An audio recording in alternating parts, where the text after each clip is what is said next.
आपलं स्वागत आहे. आयकॉन स्टील प्रस्तुत बिल्ड आयकॉन या उपक्रमात आज आम्ही आलो धुळ्यामध्ये आणि माझ्यासोबत आहेत आर्किटेक्ट भरत बोरसे सर. त्यांच्याबद्दल सांगायचं झालं म्हणजे 2005 साली ते जे स्कूल ऑफ आर्किटेक्ट मधून पास आउट आहेत. सो त्यांच्या आजवरच्या सगळ्या अनुभवांबद्दल, एक्सपिरियन्सबद्दल आपण बोलणार आहे. त्याचप्रमाणे त्यांचा आजवरचा प्रवास कसा राहिलेला आहे तोही आपण ऐकणार आहे. हा काम करताना अनेक कधी अडचणी येतात, त्या अडचणींवर कशी मात केली आहे या सगळ्या प्रवासाबद्दल आपण बोलणार आहे. तो तुमचं स्वागत आहे बिल्ड आयकॉन या प्लॅटफॉर्मवर. बिल्ड आयकॉन हा प्लॅटफॉर्म तुमच्यासारख्या एक्सपिरियन्स आर्किटेक्टसाठी, इंजिनियरसाठी आहे की ज्याच्यातनं तुमच्याकडून आम्हाला जे एक्सपिरियन्स मिळतील ते येणाऱ्या या क्षेत्रात जे नवीन तरुण इंजिनियर्स येतात त्यांच्यासाठी मार्गदर्शक ठरतील यासाठी हा सगळा प्लॅटफॉर्म आहे. सो आपण गप्पांना पहिल्यांदा सुरुवात करूया. त्याच्यात आधी विचारायला मला आवडेल की तुमची शाळा, तुमची कॉलेज कुठलं, आता तुम्ही आता जे बद्दलचा त्यामध्ये त्यातला एक्सपिरियन्स ऐकायचा की तिथल्या ऍडमिशनचा वगैरे आणि तिथला ओव्हरऑल एक्सपिरियन्स, आणि सगळ्यात महत्त्वाचं आर्किटेक्ट हे फील्ड निवडावं ही प्रेरणा कुणाकडनं मिळाली की ज्यांच्यामुळे तुम्हाला वाटलं की अरे चला मी पण आर्किटेक्ट बनेन, असं तर काय सांगाल?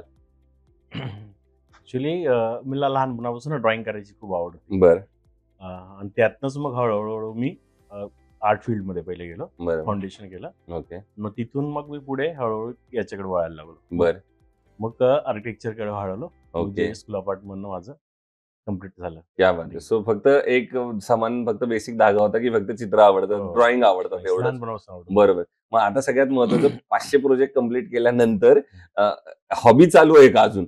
हॉबी चालू आहे का फक्त आता ते कमर्शियल यूज साठीच फक्त ड्रॉइंग चालू आहे? नाही, मी माझ्या प्रोजेक्ट्सला पण मी बऱ्याचदा माझ्या पेंटिंग्स लावतो. क्या बात म्हणजे आहे. वेळ मिळाला तर मग त्या वा फावल्या वेळात काढून वा त्याच पेंटिंग त्यांना गिफ्ट देतो. वा. सो असं जे बघतायत त्यांना आणखीन एक ऍडिशनल माहिती देईन, जर असे आर्किटेक्ट जर तुम्ही आपल्या प्रोजेक्टसाठी घेतलेत तर तुम्हाला त्यांचा डबल बेनिफिट होईल की त्यांचे तुम्हाला ड्रॉइंग सुद्धा तुम्ही त्या प्रोजेक्टवर वापरू शकता. सो आता थेट आपण इंजिनिअरिंग वाल्या फील्डकडे किंवा आपल्या आर्किटेक्ट वाल्या फील्डकडे येऊया. त्यातले काही प्रश्न महत्वाचे असेल की सगळ्यात महत्वाचा प्रश्न, तुम्ही स्वतः उत्तम ड्रॉइंग करता, हे फील्ड क्रिएटिव्ह आहे फार, तुम्हाला क्रिएटिव्हला अनलिमिटेड स्कोप आहे.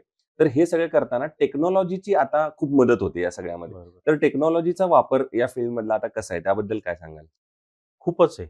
बरं. ऍक्च्युली त्याला लक्षात घेऊनच आपल्याला जे पण एस्थेटिक व्ह्यूज आहे ते तयार बरोबर. करावं लागतं.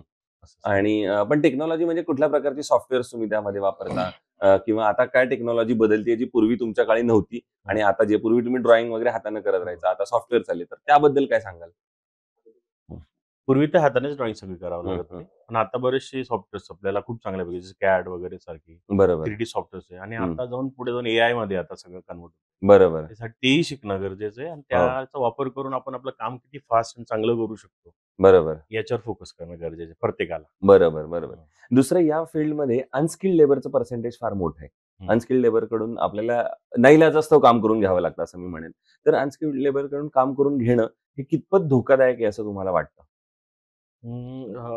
धोकादायक आहे की त्यात लक्ष खूप द्यावं लागतं. आपले बरोबर स्वतःचे असिस्टंट इथे ठेवावं लागतात, बरोबर सुपरवायझर ठेवावं लागतात. हो. आणि त्यांच्याकडनं ते काम होतंय का, बऱ्याचदा खूप वेळ देऊन त्यांच्याकडनं ते बरोबर होतं की चेक करून काम करावं लागतं. बरोबर स्किल वर्कर राहणं हे कधी पण चांगले, पण तसं होत नाही बऱ्याच भागांमध्ये, तशी खास अवेलेबिलिटी करून पण. Rural area. बरोबर अर्बन मध्ये ते चांगल्यापैकी मिळतात आपल्याला, पण इकडे नाही मिळत एवढं. बरोबर आणि मग त्यात काय होतं की बऱ्याचदा इकडचे क्लायंटचा पण एक थोडासा दृष्टिकोन असा आहे की त्यांना वाटतं की जो कारागीर सांगतोय तेच बरोबर आहे. तर हां. जे दुसरं कोणी सांगतं की हे सजेस्ट करा, हे करा, ते करा, बरोबर तर ते बरोबर आहे. मग त्यांना ते सगळं समजवणं, त्यांच्या डोक्यात टाकणं आणि परत ते काम तसं करून घेणं, करून घेणं हे पण खूप मेहनतीचं आहे. मेहनतीचं काम आहे. दुसरं, तुम्ही आता उत्तम आर्किटेक्ट तर आहातच. म्हणून मला असा प्रश्न विचारायचा की प्लॅन या स्टेजला, कारण कुठल्याही कन्स्ट्रक्शनला सुरुवात करण्यामुळे प्लॅन आणि ड्रॉइंग सगळ्यात आधी महत्वाचं आहे. तर प्लॅन या स्टेजचं महत्व तुम्ही कन्स्ट्रक्शन इंडस्ट्रीतलं काय सांगाल ओव्हरऑल? तुम्ही कसं वेटेज द्याल त्याला आणि कसं तुम्ही काम करता बिफोर प्लॅन आणि आफ्टर एक्झिक्युटिंग द प्लॅन?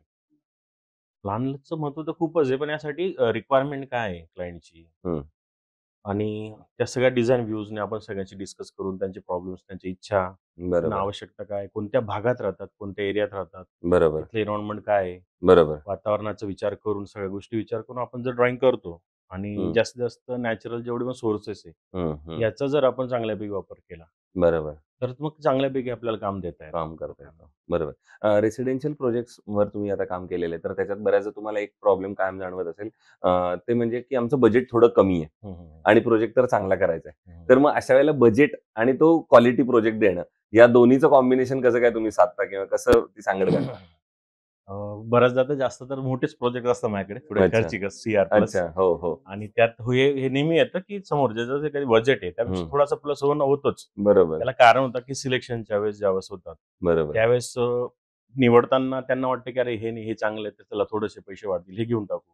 असं होतं त्यावेळेस. मग ते बजेट थोडा बहुत इकडे-तिकडे होतं. बरोबर. आपण कमी करण्यासाठी आपण हा प्रयत्न करतो, की जेवढं पण अ, चांगल्या वस्तू मिळतात थोड्याशा बजेट वाईज, तर त्यांचा चांगला वापर कसा करता येईल, थोडं आपण बरोबर. आपली मेहनत घेऊन त्याला आपण देऊ शकतो डिझाइन बरोबर. व्ह्यूमध्ये. बरोबर, बरोबर. दुसरं एक चांगल्या क्वालिटी कन्स्ट्रक्शन करण्यासाठी काय महत्त्वाच्या टिप्स आहेत, जर अशा द्यायच्या झाल्या, की बुवा करायचंय काम, तर या गोष्टी जनरली तरी फॉलो करा मिनिमम, तर तुमचं हे काम सगळं चांगलं होईल. सगळ्यात महत्त्वाचं प्लॅनिंग महत्त्वाचं आहे.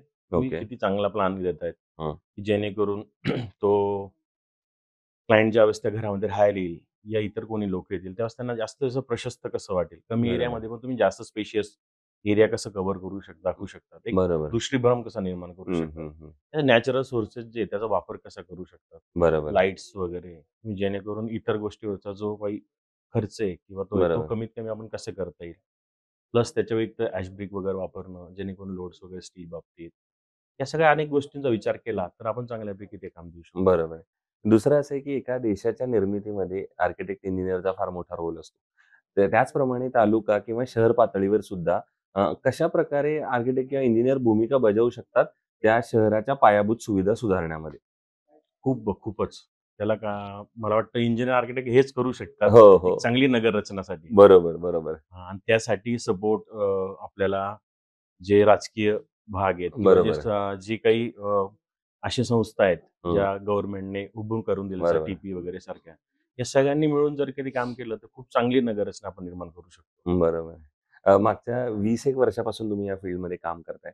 तर आता जे आर्किटेक्ट पास होतायत किंवा आता जे ज्युनियर्स आहेत आपण असं म्हणू आणि जे आता या फील्डमध्ये येऊ पाहतायत, तर त्यांना तुम्ही एक सीनियर म्हणून आणि एक काय म्हणतो मित्र म्हणून काय सल्ला द्याल या फील्डमध्ये येण्यापूर्वी? मी तर म्हणतो, की त्यांनी आर्किटेक्चर फील्ड निवडावी, तर स्वतःच्या मनापासून आतून त्यांना तो आवाज आलेला पाहिजे, पहिली बरोबर, गोष्ट. बरोबर. आणि दुसरी गोष्ट, ती गोष्ट करत असताना आपण काय चांगलं देऊ शकतो हं, हं, लोकांना, हं. किती चांगलं देऊ शकतो याच्यावर फोकस करून काम करावं. बरोबर, बरोबर. आणि नवीन काय देऊ शकतो, हं. टेक्नॉलॉजीचा वापर करून आपण काय नवीन चांगलं करू शकतो, या सगळ्यांवर फोकस करावा. फोकस करायला पाहिजे. नवीन-नवीन सॉफ्टवेअर शिकावे, गावात. खूप हो. मेहनत घ्यावी. बरोबर, बरोबर. हो. दुसरं आता तुम्ही इतके सगळे प्रोजेक्ट आजपर्यंत केले, तर त्यामध्ये एखादा आयकॉनिक प्रोजेक्ट सांगता येईल का? ज्यामध्ये हं. तुम्हाला पैशाबरोबर एक वेगळा स्वतःचा आनंद मिळाला, हं, समाधान हं, मिळालं हं. किंवा अभिमान वाटला, की अरे चला हा प्रोजेक्ट माझ्या हातनं झाला किंवा मी या प्रोजेक्टवर काम केलंय असं काही? तसे ते बरेच होते. जसे की बरं, रिसॉर्टचा प्रोजेक्ट होता बरं. आणि त्या व्यतिरिक्त थिएटरचे प्रोजेक्ट होते. अरे वाह! हां. मी जे पहिलं थिएटर केलं होतं, त्यावेळेस मला त्याच्याबद्दल मी खूप स्टडी केल्यानंतर मी त्याच्यावर काम केलं बरं. आणि ते खूप चांगलं झालं. क्या बात है! हां. कुठलं थिएटर आणि कुठला तो प्रोजेक्टबद्दल काही हां, सांगू तसं एक शकाल? गुजरातचं थिएटर होतं बरं. आणि एक पिंपळनेरचं एक थिएटर होतं. अच्छा. क्या त्यांच्याकडे बात बजेट नसताना त्या कमी बजेटमध्ये जास्त चांगलं मी उभं करून द्यायचा वाह! प्रयत्न वाह! केला. सिनेमाचं थिएटर सिनेमा होतं. क्या थिएटर्स. बात है! क्या बात है! हा झाला आयकॉनिक प्रोजेक्ट आणि दुसरा एक असतो, की जेव्हा काम करताना अनेकदा अडचणी येतात. कधी-कधी प्रॉब्लेम्स येतात. बऱ्याचदा त्याचं सोल्युशन माहीत नाही. कुठेतरी अडकायला होतं. मग कधी एकदम हाताखालच्या माणसाकडनं पण त्याचं पटकन सोल्युशन मिळतं. नाहीतर कुठल्यातरी सीनियरची मदत घ्यावी लागते. तर असा एखादा प्रसंग किंवा प्रोजेक्ट आठवतोय का? की आणि कसा की आणि तुम्ही त्याच्यावर मात पण कशी केली त्या प्रॉब्लेमवर? अ, तसं काही अडचणी आल्या तर तसा काही एवढा मोठा मला काही अनुभव आला नाही तसा. बरं. पण मात्र हां, कामासंदर्भात थोडंसं कारागीर किंवा ठेकेदार बरोबर. हां. यांच्याशी थोडंसं हे झालेले आहेत. बरोबर. नवीन गोष्ट देत असताना ते जे पारंपरिक पद्धतीने करत आले कामं, बरोबर. तर त्यांना हे नवीन एक्सेप्ट करताना जरा त्रास व्हायचा. बरोबर. अशा वेळेस बऱ्याचदा ठेकेदार बदलावं लागले किंवा मग त्यांना समजून सांगण्यासाठी थोडं कॉम्प्रोमाईज करून घ्यावं लागलं. बरोबर. असं इथपर्यंत होतं. आल्या गोष्टी. बरं. दुसरं कुठल्याही कन्स्ट्रक्शनमध्ये स्टील आणि सिमेंट या 2 महत्त्वाच्या गोष्टी असतात. तर मग स्टील निवडताना तुम्ही काय पॅरामीटर्स बघता किंवा बघितले पाहिजेत, की जनरली हे पॅरामीटर्स असतील तर अशा प्रकारचं स्टील तुम्ही निवडू शकता किंवा अशा प्रकारचं स्टील निवडलं पाहिजे त्याच्या क्वालिटीज असं काही सांगू शकाल का? आता तर जवळ जनरली सगळ्यांनाच आता त्या गोष्टी जास्त समजायला लागल्या. कारण बरोबर. की सोशल नेटवर्कमुळे आता सगळेच लोकं स्टडी करतात. चांगल्या बरोबर प्रकारे आहे. प्रोजेक्ट करत असताना. बरोबर. स्टीलचं जसं तुमची पण कंपनी, हो. बऱ्याचशा कंपनी हे स्टँडर्ड सगळे मेंटेन करतात. जे त्यांना दिलेले नियम आहेत ते बरोबर. फॉलो करतात. आणि त्या बरोबर. पद्धतीने ते जेवढं चांगलं प्रोडक्शन निर्माण करतात आणि आपण त्याबद्दल ते सजेस्ट करतो. आणि जे सजेस्ट करा. मार्केट रिव्ह्यू आहे याला पण लक्षात घेऊन आपण ते सजेस्ट करतो. बरोबर. दुसरं आयकॉन स्टील तुम्ही आजवरच्या कुठल्या प्रोजेक्टमध्ये वापरले का यापूर्वी? बऱ्याच प्रोजेक्टला वापरतो. बऱ्याच वापरले. आणि सो ती आयकॉन जसं आलं, तर बरं. म्हणजे मला असं वाटतं की आयकॉनने लवकर ग्रोथ केलेली आहे, वा. पहिली गोष्ट. आणि दुसरी गोष्ट, आयकॉन वापरत असताना त्याच्यात काय असं अडचणी नाही भासल्या. जसं जनरल कारागिरांनी पण उदाहरण दिले, की रिंग वाळताना आम्हाला खूप हार्ड जाते, तुटते किंवा काही त्याला क्रॅक जात हम्म, आहेत, हम्म. असं काहीच नाही. म्हणजे बरोबर. प्रत्येकाने त्याला पसंतच केलं. क्या बात आहे. हो, आणि प्लस तुमचे जे लोक इंजिनियर्स वगैरे आहेत, ही पण यांचा फॉलोअप घेणं वेळोवेळी, सगळ्या गोष्टी सगळंच चांगलं मिळालं. असं काही वा. त्याच्या अडचणी सो नाही आल्या. एकदम तुम्ही चांगला सॅटिस्फाईड एक्सपिरियन्स आहे, क्या एकदम बात. चांगला. सो हे होते आर्किटेक्ट भरत बोरसे सर, आणि त्यांनी आपल्या बरोबर त्यांच्या कामाचा अनुभव, त्यांचा आजवरचा अनुभव शेअर केला. आणि सगळ्यात महत्वाचं, त्यांनी जे तरुण किंवा जे आर्किटेक्ट आता नव्याने या फील्डमध्ये येणार आहेत, त्यांनी सांगितलं, जर तुम्हाला याची मनापासून आवड असेल या क्षेत्राची, आणि तुम्ही आता या क्षेत्रात आलाय, तर काम करा. कारण ज्या गोष्ट आपल्याला मनापासून आवडते ती गोष्ट 100% आपण प्रॅक्टिकलमध्ये उतरवू शकतो. आणि म्हणून जर तुम्हाला वाटतंय तर या फील्डमध्ये या फील्डमध्ये अनलिमिटेड ऑपॉर्च्युनिटी आहेत. तर पुन्हा एकदा आपले आभार की तुम्ही बिल्ड आयकॉन या प्लॅटफॉर्मवर आलात, आणि येणाऱ्या आगामी काळात असेच उत्तम आयकॉनिक प्रोजेक्ट तुमच्या हातून घडावेत, याच माझ्याकडून आणि आयकॉन स्टील दोघांकडून मनपूर्वक शुभेच्छा. Thank you very much.